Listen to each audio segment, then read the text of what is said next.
नमस्कार. विचारपीठावर स्थानापन्न झालेले आजच्या गांधी जयंती विशेष व्याख्यानाच्या अ, वक्त्या माननीय doctor Chaitra Redkar madam, the unique अकॅडमीचे संचालक ऑनरेबल तुकाराम जाधव सर, इथं उपस्थित सर्व युनिकचे प्राध्यापक वृंद आणि त्याचबरोबर सर्व विद्यार्थी मित्रमैत्रिणी. आज महात्मा गांधी जयंती आणि महात्मा गांधींच्या जन्माला आज 155 वर्ष झाली. गांधींचा खून करण्यात आला त्यालाही 76 वर्ष उलटून गेली. तरी देखील गांधींबद्दलचं जगभरातलं कुतूहल हे कमी झालेलं नाही. दरवर्षी गांधींच्या जीवनातल्या एखाद्या पैलूवर किंवा त्यांच्या तत्वज्ञानावर, त्यांच्या विचारांचा सद्यस्थितीचा किंवा सद्यकालीन परिस्थितीवरती किती रिलेव्हन्स आहे हे आपल्याला बघायला मिळतं. ज्याच्यामध्ये जगाच्या किंवा देशाच्या कानाकोपऱ्यात कुठंही हिंसेनं, द्वेषानं जर हल्लकल्लोळ माजवला किंवा क्रौर्यानं परिसीमा गाठली किंवा मानवताच कोलमडून पडण्याची परिस्थिती जर उद्भवली तर अनेकांना गांधींची आठवण येते. 1915 मध्ये गांधीजी दक्षिण आफ्रिकेतून भारतात आले किंवा परत आले आणि त्यानंतरच्या 4-5 वर्षात त्यांनी विविध प्रश्नांसाठी लढे संघटित केले आणि पीडितांना आत्मविश्वास दिला आणि त्यातून त्यांचं नेतृत्व सिद्ध झालं. 1920 पासून भारतीय स्वातंत्र्य लढ्याचे सर्वश्रेष्ठ नेते म्हणून गांधीजी ओळखले जाऊ लागले. आणि दुसऱ्या बाजूला गांधींची राजनीती किंवा गांधींची लोकनीती काय होती की ज्यामुळे महाराष्ट्राच्या किंवा भारताच्या किंवा संपूर्ण जगाच्या इतिहासामध्ये एक वेगळा अध्याय गांधींच्या जीवनामुळे लिहिला गेला. ही आजच्या चर्चेच्या संदर्भातली किंवा आजच्या व्याख्यानाच्या संदर्भातली एक पार्श्वभूमी. दुसरी पार्श्वभूमी, स्पर्धा परीक्षांची तयारी करणारे आपण सर्वजण गांधींशिवाय आपल्याला पुढे जाताच येत नाही. म्हणजे गांधींना बायपासच करता येत नाही. मग एसे सारखा विषय असेल, इतिहास असेल, पॉलिटी असेल, इथिक्स सारखा पेपर असेल की ज्याच्यामध्ये गांधी आपल्याला सततपणे भेटत राहतात. आणि म्हणूनच आज या कार्यक्रमाला गांधी जयंती विशेष व्याख्यानाच्या निमित्तानं माननीय प्राध्यापिका डॉक्टर चैत्रा रेडकर मॅडम या आपल्या सोबत त्यांनी आपल्याला वेळ दिला.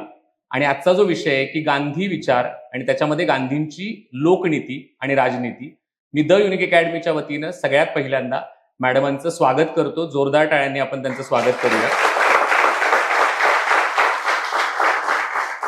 द युनिक अकॅडमीचे संचालक ऑनरेबल तुकाराम जाधव सर यांना मी विनंती करतो की त्यांनी मॅडमांचं स्वागत करावं.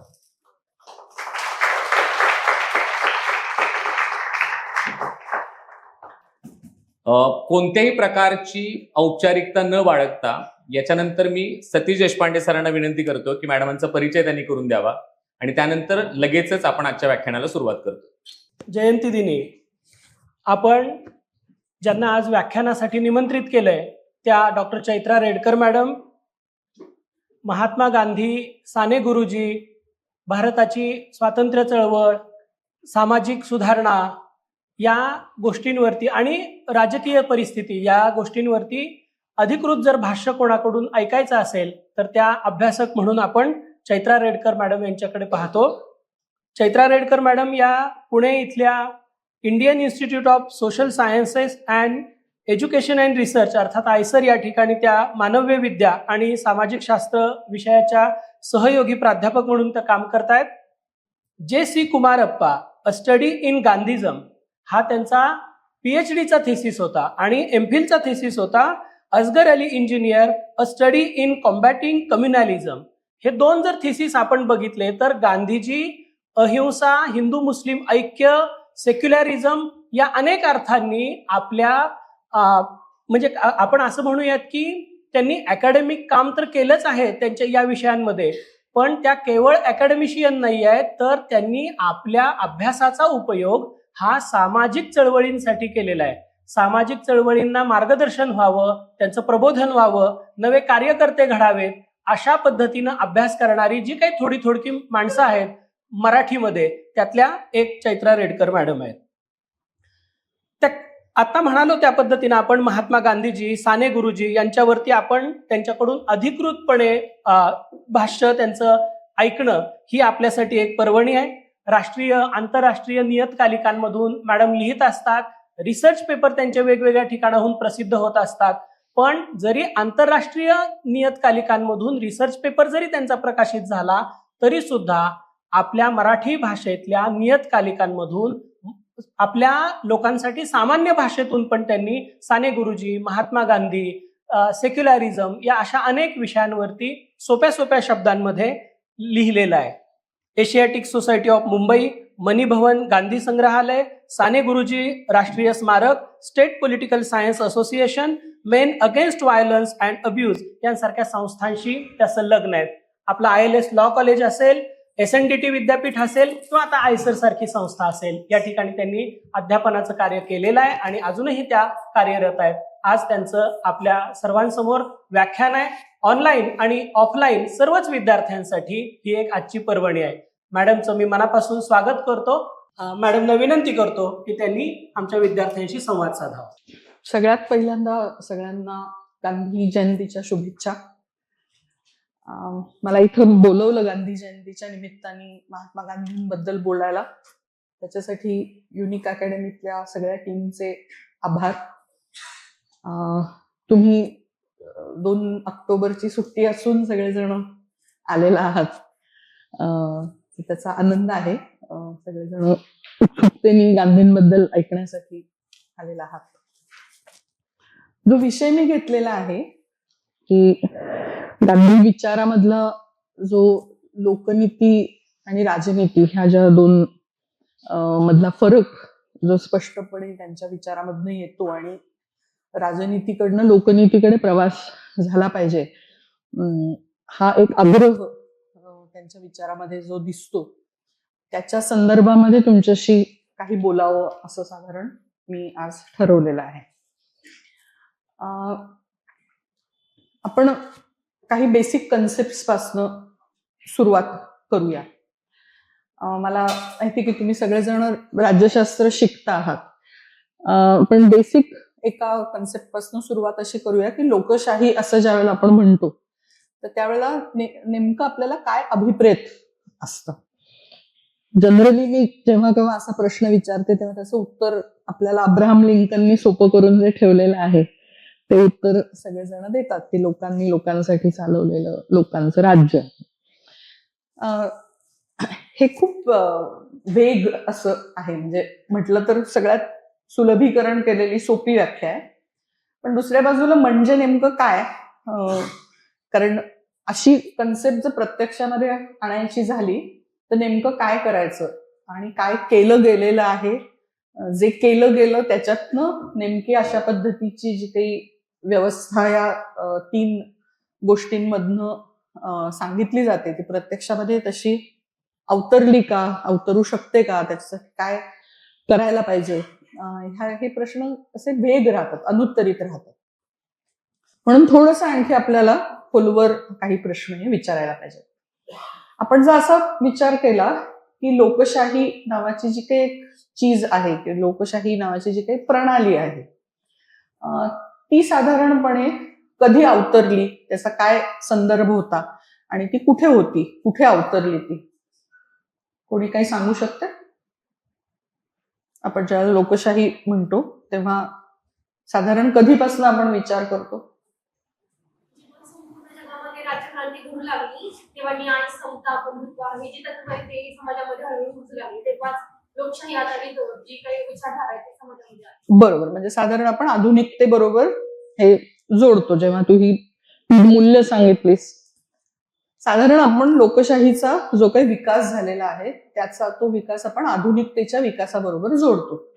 आता बोलताना आपण अर्थात असंही म्हणतो की ग्रीक नगर राज्यांमध्ये ही लोकशाही होती, पण ज्या स्वरूपामध्ये लोकशाही आज राबवली गेलेली आहे जगभरामध्ये किंवा ज्या लोकशाहीचा आग्रह धरला जातो त्याची सुरुवात जर आपल्याला बघायची झाली तर ती साधारणपणे युरोपमध्ये आधुनिकता जी अवतरते तिच्या बरोबर ही लोकशाही सुद्धा विकसित होत जाते असं आपल्याला सर्वसाधारणपणे म्हणता येईल. म्हणजे ही लोकशाही असं ज्यावेळेला म्हणतो त्यावेळेला अर्थातच आपल्याला प्रातिनिधिक लोकशाहीचा संदर्भ असतो. कारण ग्रीक नगर राज्यांमधली जी लोकशाही होती ती अर्थातच कुठल्या स्वरूपामध्ये होती तर ती प्रत्यक्ष लोकशाहीच्या स्वरूपात होती आणि तेव्हा ते शक्य होतं कारण ती नगर राज्य होती. आणि हेही तुम्हाला सगळ्यांना माहिती आहे की त्याच्यामध्ये सरसकट सगळ्या नागरिकांना काही त्याच्यामध्ये सहभागी होण्याचा अधिकार नव्हता. स्त्रियांनाही नव्हता आणि ज्यांच्याकडे प्रॉपर्टी नाही, संपत्ती नाही, अशा वर्गालाही त्याच्यात सहभागी होण्याचा अधिकार नव्हता. आत्ता जी आधुनिक काळामधली आपण प्रातिनिधिक लोकशाही बघतो आणि ज्याचा प्रातिनिधिक लोकशाहीचा एक अविभाज्य भाग म्हणून आपण ऍडल्ट फ्रँचाईजचा उल्लेख करतो, ही सुद्धा तुलनेने अगदी एखाद्या शतकापूर्वीची गोष्ट आहे. ऍडल्ट फ्रँचाईज हे सुद्धा इतकं सरसकटपणे आधीच्या शतकांमध्येही उपलब्ध नव्हतं. म्हणून साधारण आपण असं म्हणू शकतो की 15व्या-16व्या शतकापासून किंवा अगदी म्हणजे एक त्याचं सुरुवातीचा कुठेतरी तिथं फ्लॅग त्याचा रोल असं म्हणायचं झालं तर 1215 मॅग्ना कार्टा, की जिथं लोक म्हणतात आम्हाला विचारल्याशिवाय टॅक्सेस लागू करू नका, म्हणजे निर्णय हे लोकांना कन्सल्ट करून घेतले पाहिजे, या विचाराचं बीज रोवलेलं असं म्हणून आपण म्हणू शकतो. पण साधारण 16व्या शतकाच्या पुढे त्या लोकशाहीचा विकास झालेला आपल्याला पाहायला मिळतं. हे मी आवर्जून पुन्हा पुन्हा अधोरेखित त्याच्यासाठी करतोय, कारण यातनं आपल्याला लक्षात घ्यायला पाहिजे की 16व्या-15व्या शतकाचे संदर्भ काय होते. साधारण जर 14वं शतक ते 16वं शतक असं जर युरोपातला विचार आपण केला तर या कालखंडामध्ये काय काय बदल झाले याचा जर आपण विचार केला तर त्याच्यात जे आर्थिक, राजकीय आणि मूल्यात्मक स्वरूपाचे जे काही बदल झाले त्याला सर्वसाधारणपणे एकत्रितपणे आपण आधुनिकता अवतरली युरोपमध्ये असं आपण म्हणतो. त्याच्या जर अशा ठळक खुणा सांगायच्या झाल्या तर एक तर त्याच्याबरोबर सुरुवातीला मर्कंटाईल कॅपिटलिझम असं ज्याला आपण म्हणतो, व्यापारी भांडवलशाही, आणि मग नंतर ज्या वेळेला इंडस्ट्रियल रेव्होल्युशन होतं त्याच्यानंतर आलेली औद्योगिक भांडवलशाही, हे एक त्याच्यामध्ये झालेलं स्थित्यांतर आहे. म्हणजे पुन्हा मी आपल्या मुद्द्याकडे त्याला जोडून घेईन. म्हणजे याचा दुसरा अर्थ असा की लोकशाही भांडवलशाहीचा हात हातात घेऊन अवतरली. जशी भांडवलशाही विकसित होत होती तशीच लोकशाही विकसित होत होती. त्याचबरोबर जी मूल्य, ज्याला आज आपण सेक्युलरिझमचं मूल्य म्हणतो किंवा ज्याला आपण बुद्धिप्रामाण्यवाद म्हणतो, विवेकवाद ज्याला म्हणतो, ही सगळी मूल्य जी आहेत ही मूल्य सुद्धा साधारण याच कालखंडाची अपत्य आहेत. आणि म्हणून ज्या वेळेला आपण प्रातिनिधिक लोकशाहीचा विचार करतो तेव्हा त्याचा कुठेतरी नेसेसरीली संबंध हा या सगळ्या आधुनिकतेच्या मूल्यांशी आहे. विशेषतः भांडवलशाही त्याचा एक अतिशय खोलवर असा संबंध आहे. एकाच प्रक्रियेची दोन अपत्य आहेत असं आपण त्याला म्हणू शकतो. ह्याची खुणगाठ आपल्याला डोक्यात ठेवली पाहिजे. आपण आता जेव्हा जी चर्चा करतोय त्याच्यासाठी हा एक धागा जो आहे तो आपल्याला ध्यानात ठेवायला हवा. याचं कारण काय ते माझ्या बोलण्यात पुढे तुमच्या लक्षात येईलच. पण आपल्याला असं दिसतं की आज जगभरामध्ये जर लोकशाही, प्रातिनिधिक लोकशाही ही एक आदर्श व्यवस्था म्हणून स्वीकारली गेलेली असली, म्हणजे ती आदर्श आहे का नाही, तिला प्रॉब्लेम्स आहेत का नाही, तो एक चर्चेचा वेगळा मुद्दा झाला. पण जगभरामध्ये लोकशाही स्वीकारली गेली पाहिजे ह्याच्या संदर्भामध्ये एक सर्वमान्यता आपल्याला असलेली दिसते. आणि ही जी काही सर्वमान्यता आहे ती आपल्याला वेगवेगळ्या स्वरूपामध्ये त्याच्यात खुणा दिसतात. म्हणजे जे युनायटेड नेशन्सच्या पातळीवरती काय होतं किंवा वेगवेगळ्या आंतरराष्ट्रीय संस्थांमधनं कशा पद्धतीने लोकशाहीचं मूल्य, एक त्याची लेजिटिमसी निर्माण होते, हा एक भाग झाला. पण इतरही जर आपण बघितलं की उदाहरणार्थ जे इंडोनेशियामध्ये किंवा जिथे कुठे डिक्टेटरशिप आली ते सुद्धा नावं घेताना काय घेतात, गायडेड डेमोक्रेसी किंवा पीपल्स डेमोक्रेसी. म्हणजे ही जी भांडवली लोकशाही ह्याच्याबद्दल आम्हाला काही प्रॉब्लेम्स असतील पण लोकशाहीबद्दल आम्हाला प्रॉब्लेम्स आहेत आणि तुमच्या लोकशाहीपेक्षा सुद्धा आमची लोकशाही खरी लोकशाही असा एक त्यांचा आग्रह असतो. किंवा आपण असंही पाहतो की पाकिस्तान अगदी आपलं शेजारचं उदाहरण आहे की जिथं कुठे मिलिटरी डिक्टेटरशिप येते तेव्हा ते जे मिलिटरी डिक्टेटर्स असतात त्यांना अतिशय घाई असते की लवकरात लवकर आपल्याला जनरल अमुक अमुक म्हणून घेण्याच्या पेक्षा प्रेसिडेंट अमुक अमुक म्हणून, म्हणजे ते मुशर्रफचं अगदी ताजं उदाहरण आहे रिसेंट पास्ट मधलं, की जनरल परवेज मुशर्रफ म्हणण्यापेक्षा त्यांना प्रेसिडेंट परवेज मुशर्रफ म्हणून घेण्यामध्ये अतिशय इंटरेस्ट होता. आणि म्हणून फंक्शनली का होईना पण एक निवडणूक काहीतरी पार पाडून किंवा कुठेतरी आपली अथॉरिटी जी आहे ती लेजिटिमेट अथॉरिटी आहे हे एस्टॅब्लिश करण्यासाठी एक लोकतांत्रिक प्रक्रिया पार पाडण्याकडे हा त्यांचा कल असतो. या सगळ्यातून आपल्याला काय दिसतं तर जगभरामध्ये लोकशाही नावाची जी काही व्यवस्था आहे तिला एक प्रकारची सर्व मान्यता मिळालेली आहे असं आपल्याला लक्षात येतं. ही सर्व मान्यता मिळण्याचं कारण काय असं जर आपण विचारलं तर 2-3 गोष्टींकडे आपल्याला लक्ष द्यावं लागेल. एक तर मुद्दा असा आहे की ज्या भांडवलशाहीचा उल्लेख मी केला ती भांडवलशाही जशी विकसित होत गेली त्या भांडवलशाहीमधूनच वसाहतवाद आला.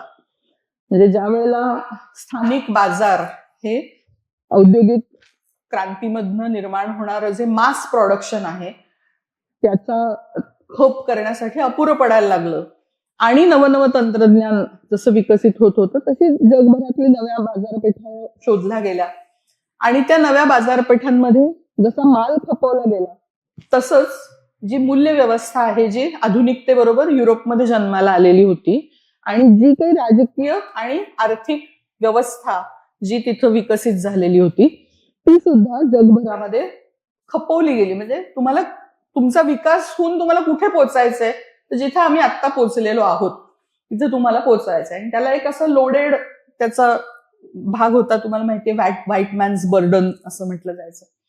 तर त्यातनं सुद्धा लोकशाही नावाची जी व्यवस्था आहे ही व्यवस्था सर्वश्रेष्ठ व्यवस्था आहे असं एक प्रसृत झालं, एस्टॅब्लिश झालं.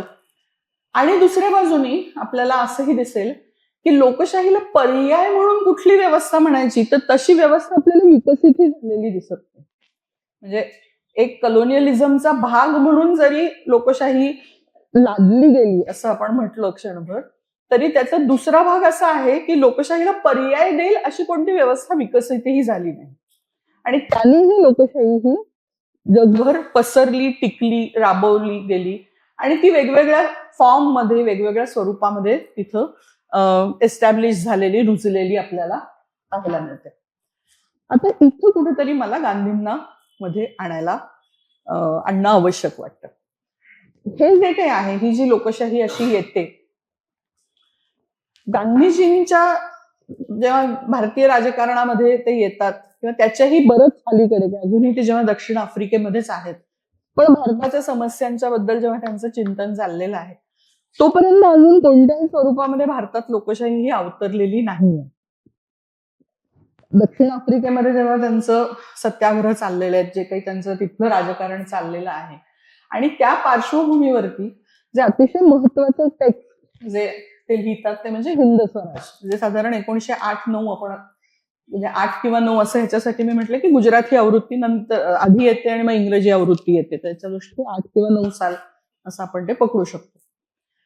इथं ज्या वेळेला पहिल्यांदा ते हिंद स्वराज नावाचे एक टेक्स्ट लिहितात आणि त्या टेक्स्ट मधनं स्वतंत्र भारत कसा असेल किंवा स्वराज्य भारतासाठी जर आपल्याला मागायचं असेल तर नेमकं आपल्याला काय मागायचं आहे किंवा नेमकं आपल्याला काय हवं आहे याच्या संदर्भातलं अतिशय सखोल असं चिंतन ते या पुस्तकामधनं मांडत असताना आपल्याला पाहायला मिळेल.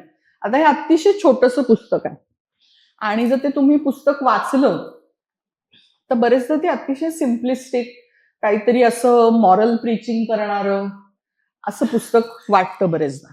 आणि मी जेव्हा हे पुस्तक शिकवलेलं आहे तेव्हा स्टुडंट्सचा माझा जनरली रिस्पॉन्स असा असतो की हे पुस्तक बॅन का झालं होतं, म्हणजे ब्रिटिशांनी ते भारतात बॅन केलं होतं पुस्तक, तर बॅन करण्यासारखं ते या पुस्तकामध्ये काय आहे, इतकं ते असं म्हणजे साधं बाळबोध पुस्तक वाटावं असं ते पुस्तक आहे. पण हे पुस्तक आपल्या आजच्या चर्चेच्या दृष्टीने महत्वाचं असं आहे कारण इथं ते पहिल्यांदा प्रश्न उपस्थित करतात या लोकशाहीच्या संदर्भामध्ये. म्हणजे ते अनेक प्रश्न उपस्थित करतात. एक तर हिंद स्वराज हे पूर्णपणे वेस्टर्न मॉडर्निटीचं क्रिटिक अशा स्वरूपामध्ये लिहिलं गेलेलं ते पुस्तक आहे. त्या क्रिटिकचा एक भाग म्हणून आपल्याला असं पाहायला मिळतं की ते हा प्रश्न विचारतात की आपल्याला स्वराज्य हवंय म्हणजे नेमकं काय हवंय. आणि मग फक्त ब्रिटिश गेले पण ब्रिटिशांकडची जी व्यवस्था आहे ती व्यवस्था भारतात येणं म्हणजे स्वराज्य येणं असं म्हणता येईल का, असा कळीचा प्रश्न ते उपस्थित करतात. आणि तिथं ते ब्रिटिश पार्लमेंटच्या संदर्भामध्ये 2 असे शब्द वापरतात की ज्याच्यामुळे त्यांच्यावरती अनेकांनी टीका केली, इन्क्लुडिंग सरोजिनी नायडूंनी सुद्धा त्यांच्यावरती कडक शब्दात टीका केली कारण त्यांनी ब्रिटिश पार्लमेंटचं वर्णन हे वेश्या आणि वांझ स्त्री असं त्याचं वर्णन केलं. आणि सरोजिनी नायडूंचं ऑब्जेक्शन हे ब्रिटिश पार्लमेंटला असं म्हणण्याबद्दल नव्हतं, पण हे शब्द ज्या पद्धतीने त्याच्यामध्ये एक पॅट्रियार्कल दृष्टिकोन आहे की वांझ असं जेव्हा स्त्रीला म्हटलं जातं तेव्हा पुनरुत्पादन हेच जणू तिचं फक्त काम आहे आणि ते जर ती करत नसेल तर ती निरुपयोगी आहे असा जो त्याच्यातला कनोटेशन आहे त्याच्यामुळे त्यांच्यावरती टीका झाली. आणि तसंच वेश्या या शब्दाच्या संदर्भामध्ये सुद्धा की चर्च कोणत्या कंपल्शन मध्ये तिला शरीर विक्रय करावा लागतो आणि आजच्या काळामध्ये आपण त्याला सेक्स वर्कर असा शब्द हा वापरतो, प्रॉस्टिट्यूट शब्द न वापरता, पण गांधींनी प्रॉस्टिट्यूट आणि बॅरन वुमन असा शब्द हा तिथं वापरलेला आहे. ज्यावेळेला गांधीजींच्या हे निदर्शनाला आणून दिलं की हे शब्द ऑब्जेक्शनेबल आहेत तेव्हा त्यांनी त्याच्याबद्दल अपोलॉजी व्यक्त केली, पण ते म्हणाले मला ह्याच्यातनं स्त्रियांबद्दल काही बोलायचं नाहीये, हा एक प्रचलित भाषेमधला शब्द म्हणून मी वापरले, मला जे बोलायचंय ते ब्रिटिश पार्लमेंटच्या संदर्भात बोलायचंय आणि मी ब्रिटिश पार्लमेंटच्या संदर्भात बोलत असताना अजूनही हेच शब्द वापरीन. आता हे शब्द ते का वापरतात त्याचं हिंद स्वराजमध्ये पण एक्सप्लेनेशन दिलंय आणि लोकांनी पण जेव्हा प्रश्न विचारले तेव्हा त्यालाही रिस्पॉन्स देताना त्यांनी त्याचं एक्सप्लेनेशन दिलंय. ते म्हणतात ब्रिटिश पार्लमेंटला वेश्या शब्द ते का वापरतात, कारण पार्लमेंट हे जिथं जास्त मेजॉरिटी प्रमाणे ते चालतं, म्हणजे जो जास्त दाम देईल तिकडे जाणारी जी वृत्ती आहे ती वेश्यावृत्ती आहे. आणि म्हणून ते ब्रिटिश पार्लमेंटला म्हणतात की जर तुम्हाला स्वतःची काही विलच नाहीये, मेजॉरिटी ही नेसेसरली योग्यच असेल असं नाही, पण जी पार्लमेंटरी डेमोक्रेसी आलेली आहे ती parliamentary democracy is a game of numbers. जिथं जास्त नंबर्स त्या दिशेला मत जाणार, ते चुकीचं असलं तरी सुद्धा. आणि म्हणून आज जे आपण अनुभवतो की रूल ऑफ मेजॉरिटी हा मेजॉरिटेरियनिझम कडे जातो आणि त्याचे जे काही प्रॉब्लेम्स वेगवेगळे आहेत ते अँटिसिपेट करून त्या शक्यता गृहीत धरून गांधीजी हे ब्रिटिश पार्लमेंटचा उल्लेख करत असताना ते प्रॉस्टिट्यूट हा शब्द वापरतात.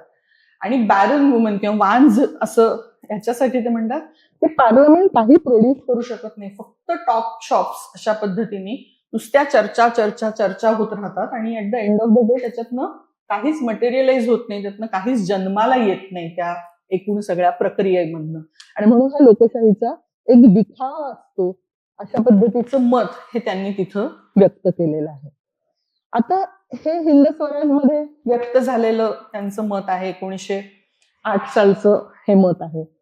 मग असं म्हटलं तसं ते काही त्यावेळेला भारतीय राजकारणामध्ये नव्हते, ते 15 साली परत येतात आणि तुम्ही इतिहासामध्ये वाचलेलं आहे की सुरुवातीला भारत दर्शन करण्याचा सल्ला त्यांना गोखले देतात, ते भारत समजून घ्यायचा प्रयत्न करतात आणि साधारण राजकारण हे आपल्याला असहकार आंदोलनापासून पुढे सुरू झालेलं दिसतं. आता या सगळ्या आंदोलनांमध्ये म्हणजे असहकाराचं आंदोलन असेल किंवा त्याला जोडून पुढे झालेलं आपलं खिलाफत असेल, तर त्याच्या पुढचं सविनय कायदेभंग, मिठाचा सत्याग्रह हे असेल आणि अर्थातच शेवटचं क्विट इंडिया मुवमेंट, भारत छोडो जे काही आहे ते असेल. आता या सगळ्यामध्ये आपल्याला असं दिसतं की एक मुद्दा हा निश्चितच सेल्फ रिप्रेझेंटेशनचा होताच. आणि म्हणजे 19 साल असेल किंवा 30 साल असेल त्याच्यामध्ये आम्हाला आमच्यावरती स्वतःवरती राज्य करण्याचा अधिकार मिळावा हे जेव्हा ते म्हणतात, किंवा 30च्या संदर्भामध्ये 35चा कायदा आल्यानंतर सुद्धा इमिजिएटली जरी निवडणुका झालेल्या असल्या तरी प्रांतिक सरकार म्हणजे त्यांची प्रांतिक सरकार सत्ता हातात घेऊन कामं करायला ते सुरू जे करत नाहीत लगेच, तेव्हा जे त्यांचं निगोसिएशन आहे ते याच संदर्भात आहे की फेडरल गव्हर्नमेंट्समध्ये जे फेडरेटिंग युनिट्स किंवा त्यावेळेला त्यांना फेडरेटिंग युनिट्स नाही त्यांना प्रॉव्हिन्स म्हणत होते, त्या प्रॉव्हिन्सचे जे अधिकार आहेत ते अधिकार पुरेसे नाहीयेत आणि सेंट्रल गव्हर्नमेंट त्याच्यात इंटरफिअर करेल या संदर्भामध्ये.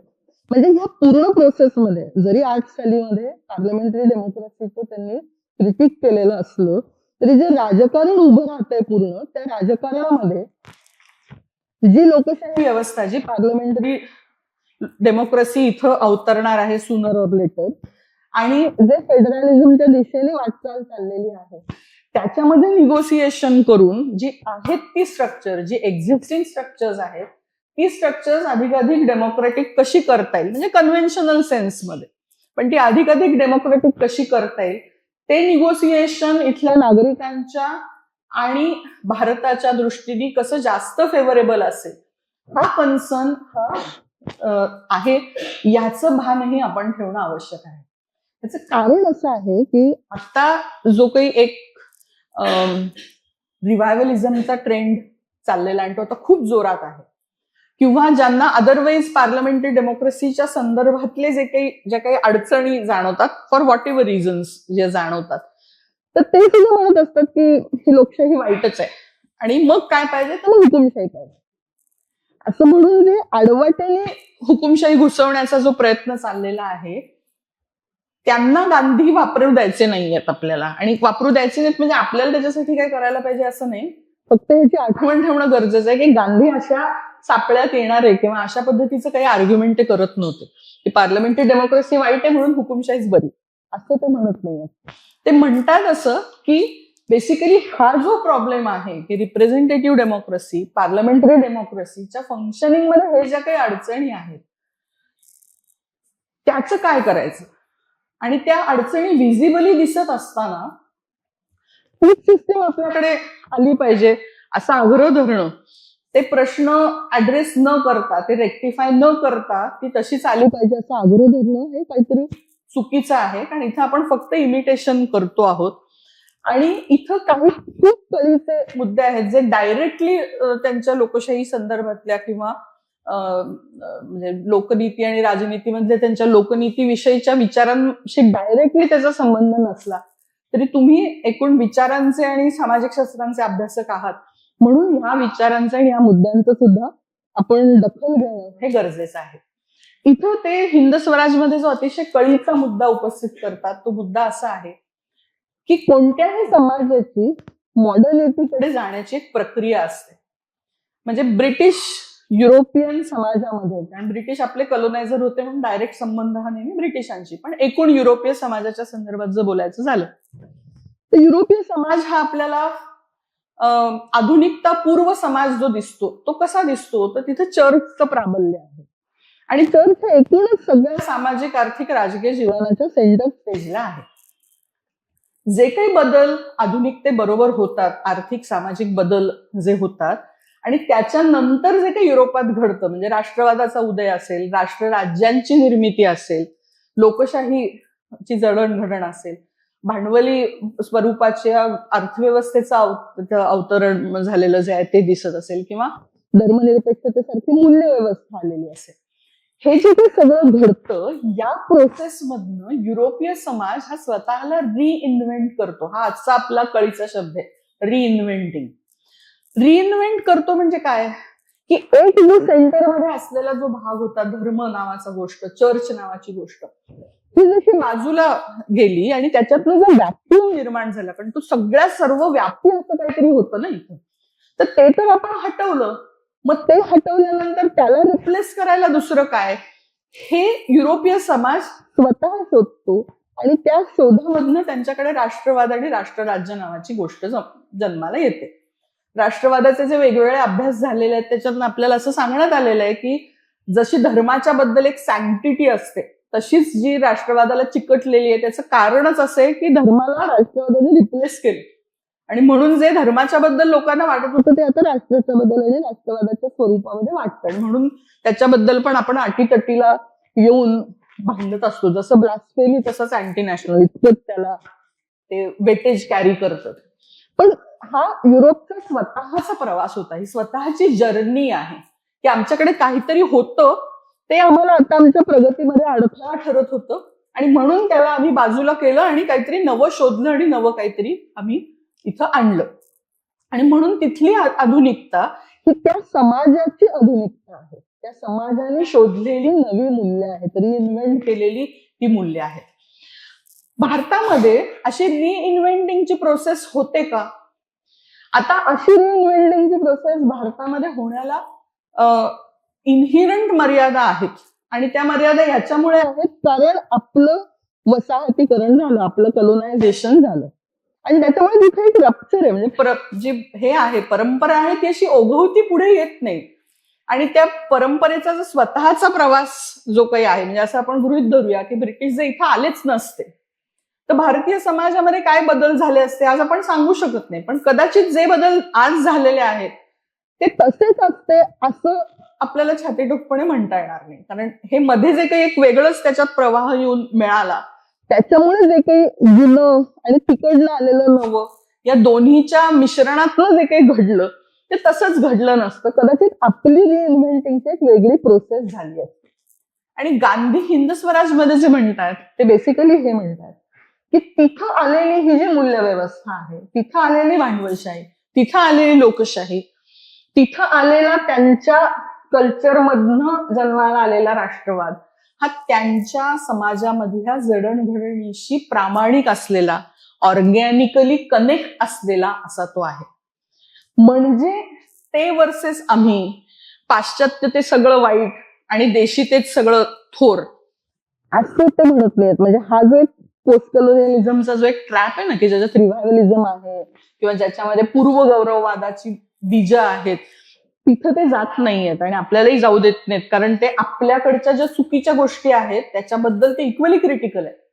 त्यांचा प्रश्न अतिशय कॉम्प्लिकेटेड आहे पण व्हॅलिड आहे प्रश्न. तो प्रश्न असा आहे की जे आपलं काहीतरी शोध हा आहे का नाहीये, का आमच्याकडे काही चुकीच्या गोष्टी होत्या आणि कट टू त्यांच्याकडल्या ज्या गोष्टी आहेत त्या आम्ही स्वीकारतो. मुद्दा असा की त्यांच्याकडच्या सगळ्या गोष्टी उत्तम आहेत का, त्यांच्याकडच्या सगळ्या गोष्टींनी त्यांचे तरी प्रश्न सोडवलेले आहेत का. आणि म्हणून हिंद स्वराजमध्ये ते जे वारंवार दाखले जे देतात, जे टॉल्स्टॉयचा दाखला देतात, थोरोचा दाखला देतात, ते याच्यासाठी देतात की त्या समाजातल्या लोकांना सुद्धा तिथल्या सिव्हिलायझेशन बद्दल प्रश्न पडलेले आहेत, त्यांना तिथे अडचणी जाणवतात. तर मग त्यांचे जे काही बॅगेजेस आहेत त्याच्या सकट आपण त्यांना कडेवरती उचलून घेण्याचं काय गरज आहे. म्हणजे त्याच्याऐवजी आपण स्वतःला इन्व्हेंट करण्यासाठी काय करणार आहोत का नाही करणार आहोत, हा जो प्रश्न आहे ते 8 साली विचारतात आणि त्याची उत्तरं ते उर्वरित आयुष्यामध्ये शोधत असलेले आपल्याला दिसतात. आणि म्हणून गांधींचा विचार करत असताना आपल्याला केवळ राष्ट्रीय चळवळीचा विचार करून पुरेसा नाही. म्हणजे राष्ट्रीय चळवळीच्या निमित्ताने त्यांनी जे काही आंदोलनं केली, ज्या गोष्टी केल्या, तो एक स्वतंत्र अभ्यासाचा विषय झाला.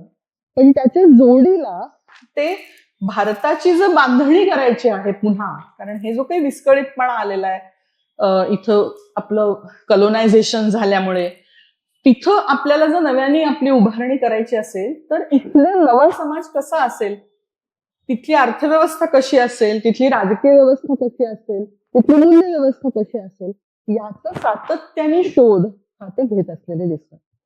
आणि म्हणून गांधींचं जे काही कन्स्ट्रक्टिव्ह वर्कच्या अनुषंगाने जे काम आहे त्याचा आपल्याला बारकाईने विचार करायला लागतो की तिथे नेमकं ते काय करत होते. जे आश्रम वेगवेगळे बांधले तिथे काय चाललेलं होतं. कारण एक हे सगळ्या गोष्टी रिजेक्ट करण्याचा भागच आहे की काहीतरी स्पिरिच्युअल साधना वगैरे, आणि गांधींना तसं वलय आहे. ते आतला आवाज वगैरे बोलत असल्यामुळे उगीच काहीतरी गूढ असं त्यांच्या भोवती ठेवलेलंच आहेत गोष्टी. पण मग फक्त काय म्हणजे शेळीचं दूध प्यायचं का गाईचं दूध प्यायचं, का सोयाबीन खायचं का गहू खायचा, ब्रह्मचर्याचे प्रयोग करायचे आणि आणखी काय करायचं, याच्यासाठीचेच हे आश्रम होते का, तर तसं आपल्याला दिसत नाही. कारण त्यांनी त्याच्या जोडीला जे उपक्रम घेतले, म्हणजे अगदी सगळ्यात पहिल्यांदा चरखा संघ येतो, ग्रामोद्योग संघ येतो, नई तालिमी संघ येतो, हरिजन सेवक संघ येतो, हे जे काही वेगवेगळे उपक्रम आहेत त्याच्यामधनं नव्या समाजाची उभारणी कशी करायची याचे प्रयत्न सुरू होतात, याचे प्रयोग सुरू होतात.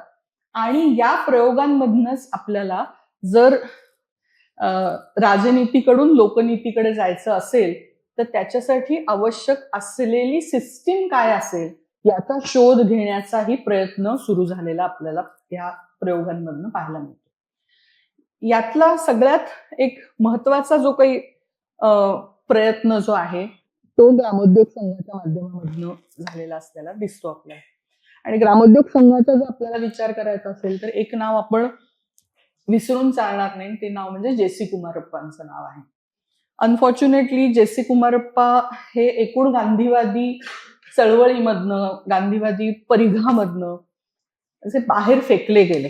म्हणजे अगदी 1952 पर्यंत जे.सी. कुमारप्पा हे त्या गांधीवादी एकूण सगळ्या प्रवाहाच्या बऱ्यापैकी केंद्रस्थानी होते. म्हणजे गांधी असताना तर होते, पण गांधीजींच्या हत्येनंतर सुद्धा ते बऱ्यापैकी सेंटरला होते.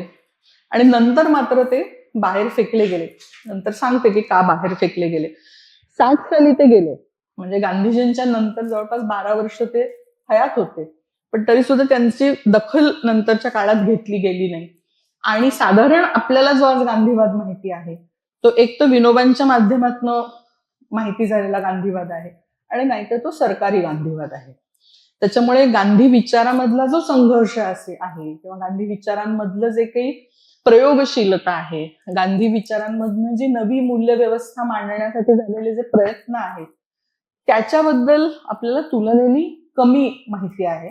आणि मग आपल्याला जे माहिती आहे ते त्यांचे उपास माहिती आहेत, त्यांची खादी माहिती आहे, त्यांचे वेगवेगळे जेवणाच्या संदर्भातले प्रेफरन्सेस माहिती आहेत. आणि साधारण गांधी म्हणजे असं काहीतरी वेगळे फॅड करणारे, वेगळ्या प्रकारची फॅड असलेला एक माणूस.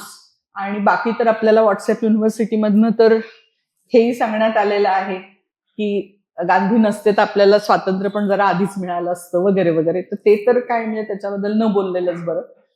मला आय होप की ऍज स्टुडंट्स तुम्ही त्याला फारसं महत्व देत नाही, पण त्यात तो माझा आजचा विषय नसल्यामुळे मी त्याहीसाठी मी त्याच्याबद्दल बोलत नाही. हा जो मुद्दा आहे की आपल्याला राजनीतीकडनं लोकनीतीकडे जायचं असेल तर नेमकं काय केलं पाहिजे आणि त्याच्यासाठीचे प्रयोग जे करायचे ते म्हणजे काय आहे. आता इथं जो स्वाभाविकपणे प्रश्न येतो तो असा, आणि म्हणून जे मी अगदी सुरुवात जिथपासून केली तिथं पुन्हा त्याचं रिमाइंड ते करून देते की जी युरोपमध्ये अवतरलेली जी लोकशाही आहे, मी वाक्य असं म्हटलं होतं की ती भांडवलशाहीच्या हातात हात घेऊन आलेली व्यवस्था होती. आणि म्हणून जर आपल्याला त्या लोकशाहीच्या संदर्भामध्ये काही प्रयोग करायचे असतील तर आपल्याला भांडवलशाहीच्या संदर्भातही प्रयोग करणं हे अपरिहार्य आहे. कारण फक्त वरवरचा आवरणाचा भाग बदलून चालणार नाही, आपल्याला मुळामध्ये ते प्रश्न उपस्थित करायला पाहिजे. त्याच्याही पुढे जाऊन मुद्दा असा की भांडवलशाहीच्या संदर्भात जर आपल्याला काही प्रयोग करायचे असतील तर आपल्याला औद्योगिकीकरणाचा सुद्धा बारकाईनं विचार करायला पाहिजे. कारण जरी आपण मर्कंटाईल कॅपिटलिझम म्हणत असू तरी खरी भांडवलशाही, जी ताकदीनी भांडवल नावाची गोष्ट जी अवतरते ती औद्योगिकीकरणाबरोबर हे होतं. कारण अक्युम्युलेशन ऑफ कॅपिटल हे इंडस्ट्रियलायझेशन बरोबर तीव्र वेगाने होतं आणि मोठ्या प्रमाणामध्ये होतं. त्याच्यामुळे भांडवलशाहीचा विचार करण्यासाठी औद्योगिकीकरणाचा विचार करणं गरजेचं ठरतं. आता इथं हे जे जे.सी. कुमारप्पा मध्ये येतात ते या संदर्भामध्ये अतिशय बारकाईने काही गोष्टी मांडतात, काही म्हणजे एक मॉडेल्सही मांडायचा प्रयत्न करतात आणि त्यांचं स्वतःचं काही एक आकलन आहे. त्यांचं थोडेसे कुमारप्पा कोण होते 1-2 मिनिटात सांगते आणि मग त्यांचं म्हणण्याचं पण महत्व आपल्याला कळू शकेल.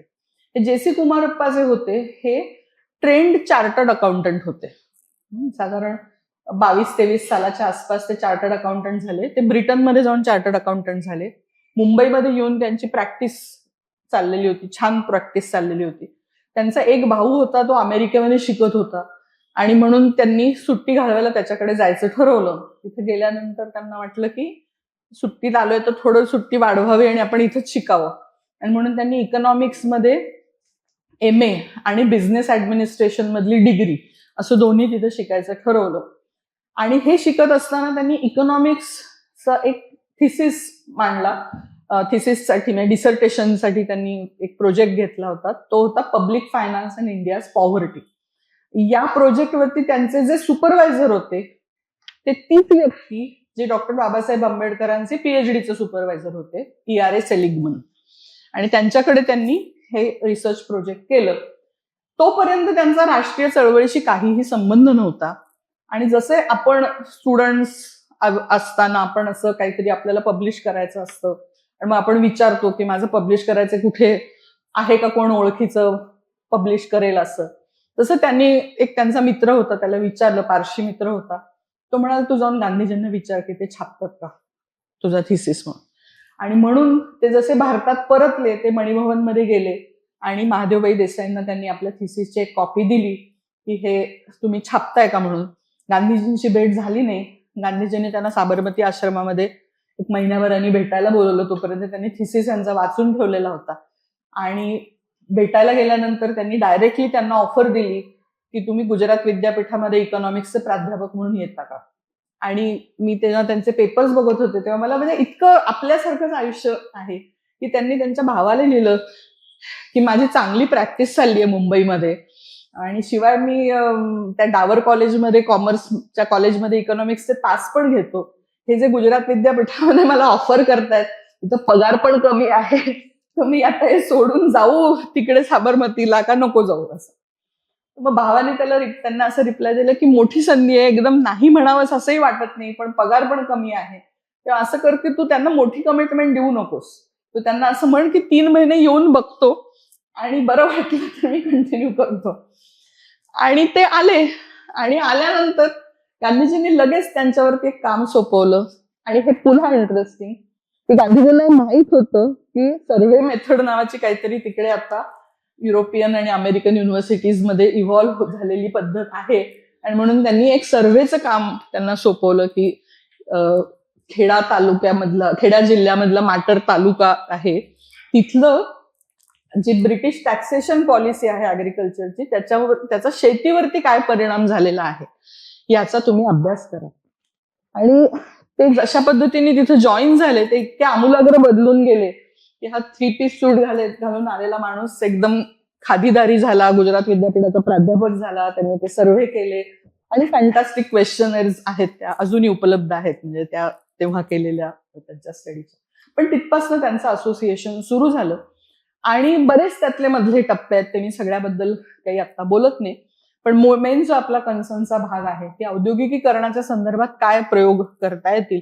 तर ज्या वेळेला 36 साली ग्रामोद्योग संघाची स्थापना झाली त्याचे ऑर्गनायझिंग सेक्रेटरी म्हणून कुमारप्पांची नेमणूक करण्यात आली आणि मग तिथं त्यांनी काही अतिशय इंटरेस्टिंग पुन्हा सर्व्हे केले. त्यातला सगळ्यात फॅन्टास्टिक सर्व्हे जो आहे तो सेंट्रल प्रॉव्हिन्स अँड बेरारचा इंडस्ट्रियल सर्व्हे आहे. Industrial survey of Central Province and Berar. आणि तिथे ते काय करतात तर ह्या म्हणजे आत्ताचा मध्य प्रदेशामध्ये बेसिकली कोणते पारंपरिक उद्योग हे अजूनही अस्तित्वात आहेत ह्याचा ते पूर्ण त्या प्रॉव्हिन्सचा बारकाईने सर्व्हे करतात.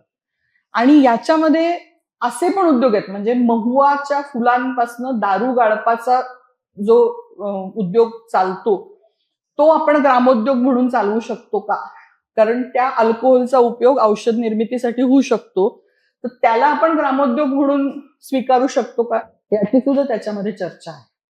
त्याच्यामुळे जे आपल्याला अदरवाईज पारंपरिक माहिती असलेले व्यवसाय असतील की सुतारकाम असेल, लोहार काम असेल वगैरे, ही जी व्यवसाय, तेल गाळण्याचा व्यवसाय जो आहे, तर असे वेगवेगळे व्यवसाय ते आयडेंटिफाय करतात आणि त्याच्यामधनं ते यातल्या कोणत्या व्यवसायांचं रिव्हायवल करणं शक्य आहे किंवा कॉन्झर्वेशन, रिव्हायवल सुद्धा नाही कारण अजूनही ते अस्तित्वात आहेत. म्हणजे 30-40च्या दशकामध्ये अजूनही ते काही मेलेले नाही आहेत सगळे पारंपरिक व्यवसाय.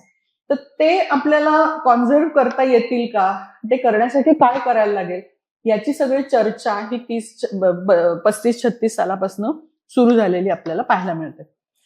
आता एक जो त्याच्यातनं पुढे आलेला जो विचार आहे तो विचार असा आहे की इथं पुन्हा कुमारप्पांचं भारताच्या इतिहासाबद्दलचं एक त्यांचे ते आकलने त्यांची एक मांडली आहे, ते डिस्प्यूट होऊ शकतं. पण त्यांचं बेसिकली म्हणणं असं आहे की आपल्याला माहिती आहे ब्रिटिश भारतामध्ये येण्याच्या आधी भारत हा कधीपासून जागतिक व्यापारामध्ये होता आणि जवळपास 17% शेअर हा जागतिक बाजारामधला हा भारताचा होता. ह्याचं ते याच्याबद्दल बोलत असताना कुमारप्पा मांडणी अशी करतात, याचा अर्थच असा आहे की ग्रामोद्योगामधनं सुद्धा सरप्लस जनरेशन होतं. कारण जर सरप्लस जनरेशन झालं नाही तर इंटरनॅशनल ट्रेड शक्य नाही. म्हणजे तुम्ही जर फक्त तुमच्या स्थानिक गरजांपुरतच जर उत्पादन करत असाल तर ते तिथंच केलं जाणार आणि तिथंच वापरलं जाणार, तिथंच संपणार. पण तुम्ही थोडका जागतिक व्यापार करता असं नाही, तर तुमचं जागतिक व्यापारामधले दादा बॉस असता तुम्ही. 17% तुमचा शेअर असतो. ह्याचा अर्थ इथं सरप्लस जनरेशन होत होतं. आणि म्हणजेच त्याचा दुसरा भाग असा की सरप्लस जनरेशन ग्रामोद्योगांमधनं शक्य आहे, हे कन्क्लुजन ते काढतात. आता दुसरं एक थिसिस जे ते मांडतात ते असं की ज्या वेळेला आपण जागतिक व्यापारामध्ये होतो ब्रिटिश पूर्व काळामध्ये, त्यावेळेला आपलं जागतिक ट्रेड आणि आपला स्थानिक ट्रेड हे दोन सेपरेटेड होते. आणि म्हणून जागतिक ट्रेडमध्ये जे काही वरखाली गोष्टी होत त्याचा स्थानिक ट्रेडवरती परिणाम व्हायचा नाही. कारण स्थानिक ट्रेड जो होता हा नेसेसरीली नगद देऊन केला जाणारा ट्रेड नव्हता, तर त्याच्यामध्ये बार्टर पद्धत ही होती. आणि बार्टर पद्धत असल्यामुळे तिथं एक प्रकारचं स्थैर्य होतं. आणि म्हणून बार्टर हे त्यांना एक महत्वाचा भारतीय अर्थव्यवस्थेला स्टॅबिलिटी देणारा फॅक्टर असं त्यांना वाटतं. स्वातंत्र्यानंतर काय, स्वातंत्र्य मिळाल्यानंतर भारतामध्ये काय असलं पाहिजे हा विचार जेव्हा त्या अनुषंगाने ते करतात आणि त्याच्यातला मधला टप्पा जसं म्हटलं की सेंट्रल प्रोव्हिन्स बेरारचा पण त्यांनी स्टडी केला की अगदी देशाला स्वातंत्र्य मिळता मिळता त्यांनी नॉर्थ वेस्ट फ्रंटियर प्रोव्हिन्सचा पण असाच इंडस्ट्रियल एक सर्व्हे केला. तर याच्यातनं जो मुद्दा ते मांडतात तो असा की जर आपल्याला इथं ग्रामोद्योगांच्या माध्यमातून बिगर भांडवली आणि बिगर यांत्रिकी औद्योगिकीकरण जर आपण करू शकलो, तर जे युरोपीय भांडवलशाहीचे जे काही दुष्परिणाम आहेत किंवा त्यातले जे काही कंगोर आहेत, त्यातला जो काही वाईट भाग आहे तो टाळून आपण इथं रोजगार निर्मिती आणि सरप्लस जनरेशन करू शकतो. आता हे भाबडं वाटू शकतं, हे अनसायंटिफिक वाटू शकतं, हे स्वप्नाळू वाटू शकतं. कारण जिथं जगभरामध्ये एवढ्या मोठ्या प्रमाणामध्ये उत्पादन करणाऱ्या यंत्रणा असताना आणि तंत्रज्ञान वारंवार विकसित होत जात असताना ग्रामोद्योगाच्या माध्यमातून कसं त्याला तोंड देणार हा प्रश्न असू शकतो. पण कुमारप्पा हे ट्रेंड इकॉनॉमिस्ट असल्यामुळे ते पब्लिक फायनान्सच्या संदर्भामध्ये जी व्यवस्था मांडतात तिथं ते असं आग्रह धरतात की ज्या क्षेत्रामध्ये तुम्ही ग्रामोद्योग सुरू करणार आहात ती क्षेत्र ही बड्या उद्योगांना उपलब्ध करून द्यायची नाहीत. आणि ज्यावेळेला आपल्याकडे ते लायसन्स परमिट राज म्हणून ज्याची टीका झाली तो जो काळ लक्षात घेतला तर हे तेव्हा शक्य होतं. ते एक अतिशय इंटरेस्टिंग उदाहरण देतात की आपल्या सगळ्यांचा अनुभव असा आहे की आपल्याला आपण जेव्हा चप्पल घ्यायला बाजारात जातो तेव्हा आपल्या एक्झॅक्ट मापाची चप्पल ही मिळत नाही, ती आयदर लहान असते किंवा मोठी असते आणि आपण त्यातल्या त्यात आपल्याला फिट होणारी चप्पल ही घेतो. मग असं असताना सुद्धा आपण चप्पल व्यवसायाचं स्टँडर्डायझेशन का करतो? आणि तिथं त्यांनी म्हणजे बाटा तेव्हापासून होते तर बाटांचं नावासकट म्हटलेलं आहे की चप्पल व्यवसायामध्ये तुम्ही बाटांना का परमिशन देता? म्हणजे इथं तुम्ही काय करताय की ग्रामोद्योगाला मोठ्या उद्योगांबरोबर कॉम्पिट करायला लावताय. आणि मग ग्रामोद्योगांना आश्रय देण्यासाठी तुम्ही काय करताय तर खादी ग्रामोद्योग कमिशन काढताय. दोन्ही माध्यमातून तुम्ही ग्रामोद्योगांची कोंडी केली. एका बाजूनी तुम्ही त्यांना फेस करायला लावलं बड्या उद्योगांना आणि दुसऱ्या बाजूला त्याच्यातलं कम्युनिटीचं इनिशिएटिव्ह घालवून तुम्ही त्याचं ब्युरोक्रटायझेशन केलं. कारण आता खादी ग्रामोद्योग कमिशन तुमच्यासाठी टार्गेट सेट करणार, तुम्हाला निधी उपलब्ध करून देणार आणि तुम्हाला स्टेट डिपेंडंट करणार. आणि त्याच ह्याने ग्रामोद्योग संपले. भारतातलं खादी ग्रामोद्योग जे संपले त्याचं कारण असं होतं की हे म्हणजे 52, 54, 55चे मी जे पेपर्स पाहिले खादी ग्रामोद्योग कमिशनचे पेपर्स बघितले, वारंवार तक्रारी येत आहेत की लोक आपले टार्गेट्स तुम्हाला हे करायला लागतं की मी समजा या वर्षी आपण गृहीत धरू की 100 मीटर कापडाचं मी उत्पादन करणार आहे, त्याच्यासाठी माझा कच्च्या मालासाठीचा माझा खर्च हा एवढा येणार आहे, त्याच्यासाठी मला निधी उपलब्ध करून द्या. हे प्रपोजल एखाद्या ग्रामोद्योग जे काही चालवणारं एखाद्या गावातलं युनिट असेल त्यांनी खादी ग्रामोद्योग कमिशनला लिहिलं, त्याच्यासाठी पैसे मागितले, समजा 100 रुपये मागितले. हे प्रपोजल कधी गेलं? प्रपोजल गेलं जून महिन्यामध्ये. ते सगळं ब्युरोक्रॅटिक चक्कर फिरवून ते अप्रूव्ह कधी झालं? कधीतरी नोव्हेंबर महिन्यामध्ये. पैसे डिस्बर्स त्यातला पार्शली डिस्बर्स कधी झाले? जानेवारी महिन्यामध्ये. जे टार्गेट पूर्ण करण्यासाठी मी प्लॅन केलेलं होतं की जून पासून मला मार्च पर्यंतचा वेळ मिळतोय, ते माझ्या हातात पैसेच जानेवारीमध्ये आल्यानंतर मी मार्च पर्यंत ते टार्गेट पूर्ण करू शकले नाही. आणि मग माझ्या ग्रामोद्योगाच्या युनिटवरती गव्हर्नमेंटनी ठप्पा मारला की ह्यांना टार्गेट पूर्ण करता आलेलं नाही, त्याच्यामुळे पुढच्या वर्षी त्यांना एवढा निधी देऊ नये, आणि म्हणून मला निधीच मिळाला नाही पुढच्या वर्षी. असं करून ग्रामोद्योगाची युनिट ही बंद होत गेली. म्हणजे एका बाजूला तुम्ही ब्युरोक्रॅटायझेशन केलं, दुसऱ्या बाजूला तुम्ही जे बडे उद्योग होते त्या बड्या उद्योगांना परमिशन दिली, आणि त्याच्यामुळे जे कुमारप्पांनी व्हिज्युअलाइज केलेलं होतं की बिगर यांत्रिकी, बिगर भांडवली अशा पद्धतीचं औद्योगिकीकरण होऊ शकतं, ते औद्योगिकीकरण करण्याच्या दिशेने आपण प्रवासही केला नाही. आणि म्हणून ती आयडिया शक्य होती का नाही, त्यातनं खरंच सरप्लस जनरेशन होऊ शकलं असतं का नाही, या गोष्टी ज्या आहेत या आपल्याला अदांतरीच राहिला. म्हणजे त्याला कन्क्लुझिव्हली आपण हो किंवा नाही काही उत्तर देऊ शकत नाही. आता जर ग्राम हेच युनिट मांडलेलं असेल जिथं स्थानिक पातळीवरती उपलब्ध असणाऱ्या कच्च्या मालातनच उत्पादन करायचं आहे, अशी जर व्यवस्था असेल, तर त्या व्यवस्थेचं जे राजकीय अंग आहे ते राजकीय अंग म्हणजे तिथे लोकनीती येते. कारण मग ही सगळी व्यवस्था डिसेंट्रलाइज आपण इमॅजिन करतोय, ती डिसेंट्रलाइजच जर व्हिज्युअलाइज करतो आहोत, तर इथं तुम्हाला कोणत्याच पद्धतीचं केंद्रीकरण लागणार नाहीये. म्हणजे बड्या उद्योगांमधला कुमारप्पांनीच पॉइंट आउट केलेला एक भाग असा आहे की इथं तुम्ही सेंट्रलाइज पद्धतीने उत्पादन करता आणि मग तुम्हाला डिस्ट्रीब्युशनचे समस्या जाणवायला लागतात, आणि मग रिडिस्ट्रीब्युशनसाठी तुम्हाला स्टेट पण तेवढी स्ट्रॉंग लागते. इथं उत्पादनाच्या प्रोसेसमध्येच रिडिस्ट्रीब्युशन होत असल्यामुळे तुम्हाला ती स्टेट पण तेवढी सेंट्रलाइज आणि पॉवरफुल लागणार नाही.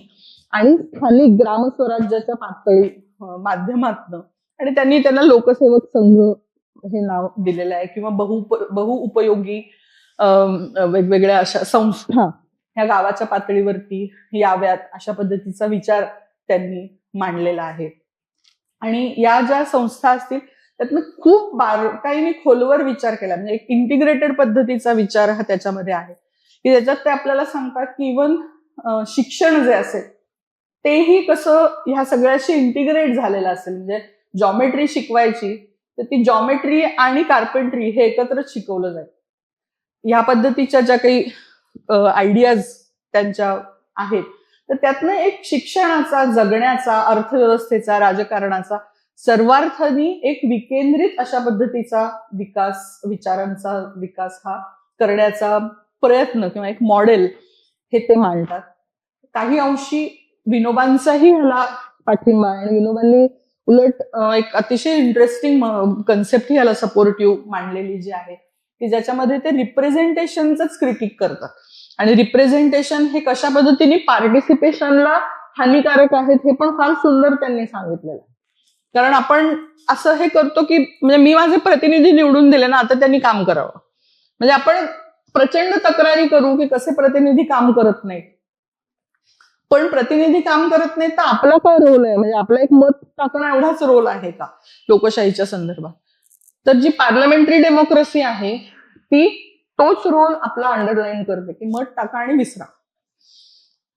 वेरॅज जास्त पार्टिसिपेटरी लोकशाही कशी अवतरेल आणि ती जेव्हा स्थानिक पातळीवरती राबवली जाईल तेव्हा त्यातनं पार्टिसिपेशन कसं वाढेल, हाही विचार जो आहे तो कुमारप्पांच्याही मांडणीत येतो, विनोबांच्याही मांडणीमधून येतो.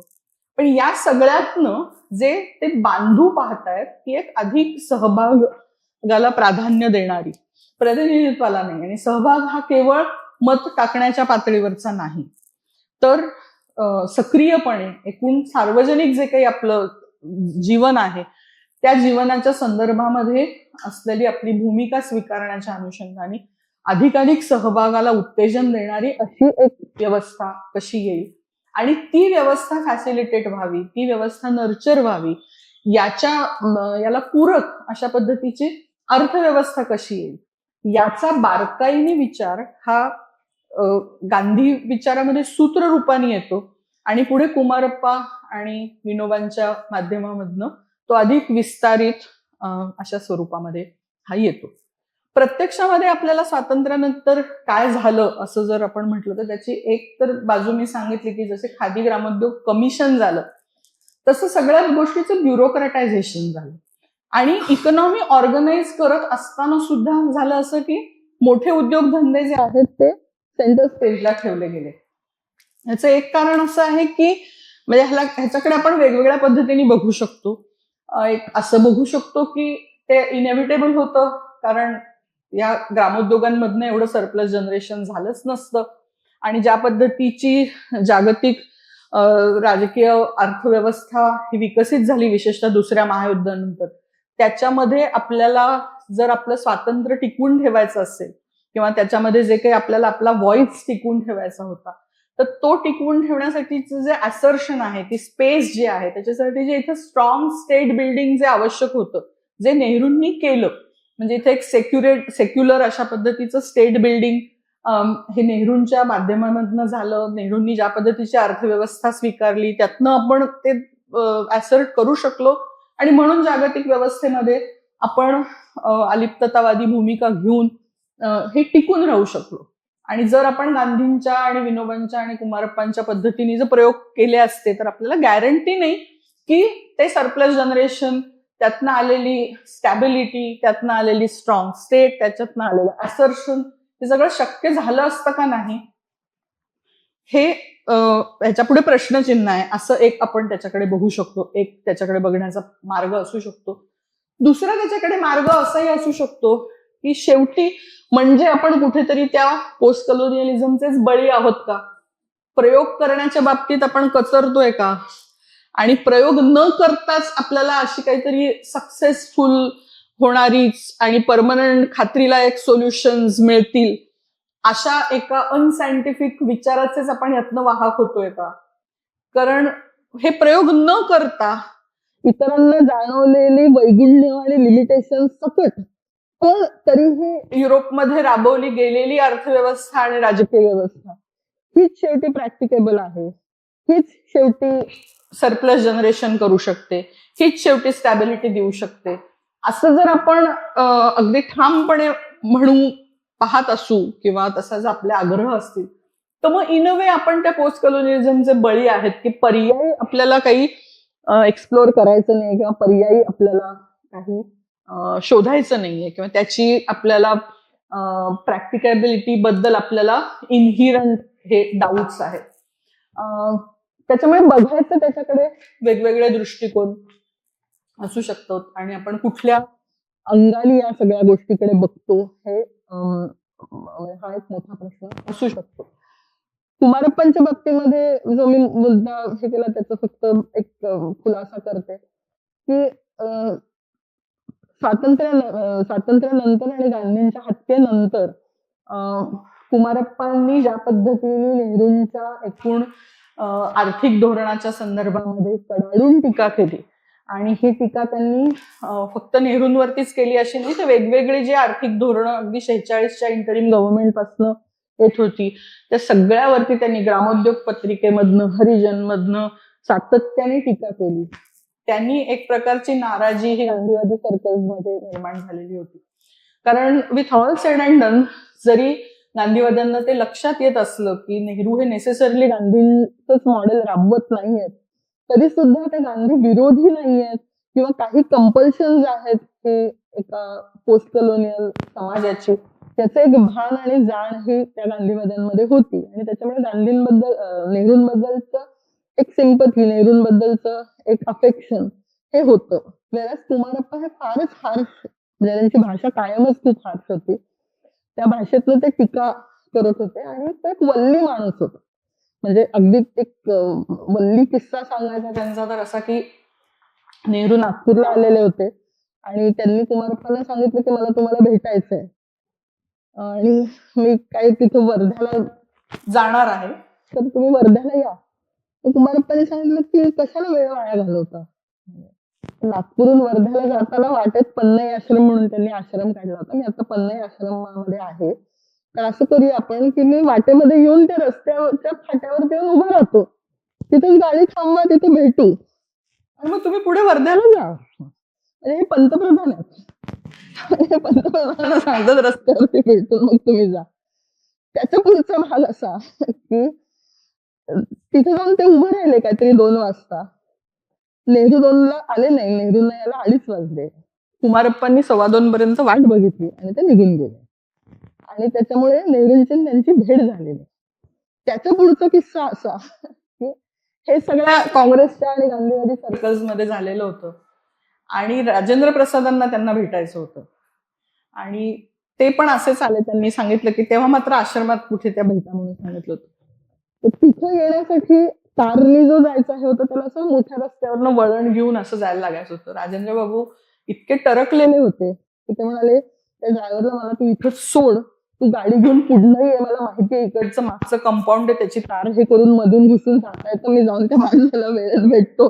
तर मला उशीर झाला, तर हा माणूस भेटायचा नाही. तर त्याच्यामुळे असं तो वल्ली माणूस होता. त्यांनी म्हणजे हे आता ऐकायला फार असं काहीतरी किस्से छान वाटतात, पण त्यांनी माणसं शत्रू पण ओढवून घेतात. म्हणजे हा कोण स्वतःला शहाणा समजतो, पंतप्रधान आणि राष्ट्रपतींना असं वागवतो, असं ही त्या सर्कल्समध्ये होऊन एक नाराजी ही होती. पण सगळ्यात जे हार जे झालं ते असं की काही कम्युनिटी डेव्हलपमेंट प्रोजेक्टसाठी म्हणून अमेरिकन फंडिंग हे नेहरूंनी घेतलेलं होतं. त्याच्यावरती ह्यांनी इतक्या कडक शब्दामध्ये लिहिलं की ज्याच्यामध्ये त्यांनी नेहरूंचा अमेरिके भांडवलशाहीचे दलाल असा शब्द वापरला.